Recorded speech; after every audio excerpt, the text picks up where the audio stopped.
Les moyens de la politique de la concurrence dans l'Union européenne. Cette politique de la concurrence utilise deux grands types de mesures. Il y a en effet 5 grands axes d'intervention que l'on peut classer en deux grands types de politiques. Une politique préventive ex ante. Le but est d'éviter de créer ou de renforcer une position dominante.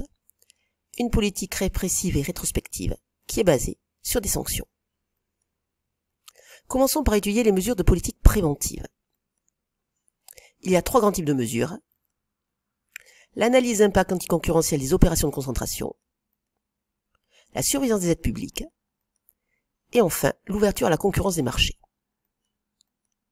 Étudions l'analyse d'impact anticoncurrentiel des opérations de concentration. Ces opérations de concentration vont affecter les structures de marché. Ce sont les fusions, les acquisitions, les transferts d'actifs, les prises de contrôle et les créations de filiales communes. Ici, le risque de créer ou de renforcer une position dominante sur le marché. Le contrôle des concentrations est alors prospectif et préventif. La Commission va donner son accord ou pas. Le droit communautaire des opérations de concentration s'est transformé. Auparavant, le critère pour l'évaluation d'une opération de concentration était la création ou le renforcement d'une position dominante individuelle ou collective. Depuis 2004, les gains potentiels d'efficacité liés à la fusion ont été explicitement introduits comme critère d'évaluation. Ainsi, le contrôle des opérations est réalisé avant l'opération.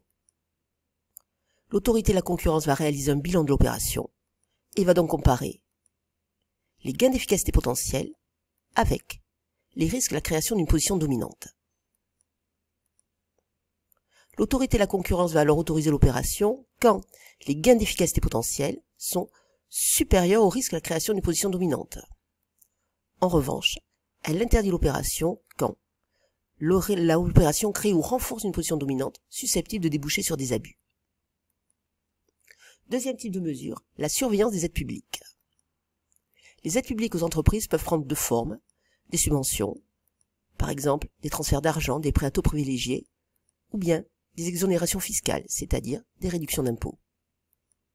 Certaines aides sont toutefois autorisées, par exemple quand il faut dédommager une entreprise dans la réalisation de services publics structurellement déficitaires.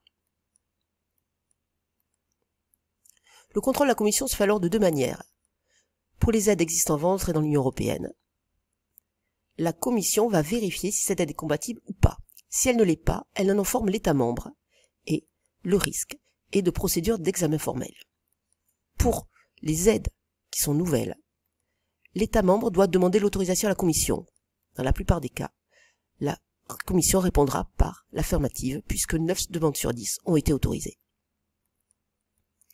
Enfin, il y a l'ouverture à la concurrence des marchés qui traite des services d'intérêt économique général, les SIEG.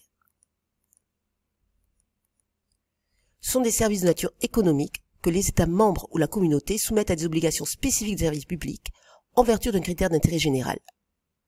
Ce sont les services de réseau qui sont en monopole naturel, c'est-à-dire qu'ils connaissent des économies d'échelle, puisque le coût moyen de production diminue à mesure que les quantités augmentent du fait de l'importance des coûts fixes.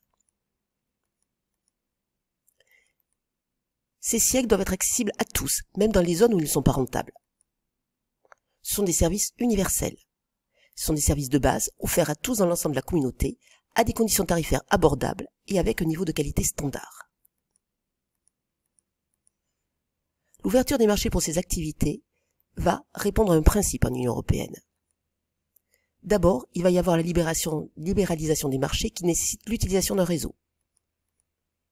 Plusieurs entreprises vont être en concurrence sur ce réseau. En revanche, la gestion de l'infrastructure est confiée à une seule entreprise.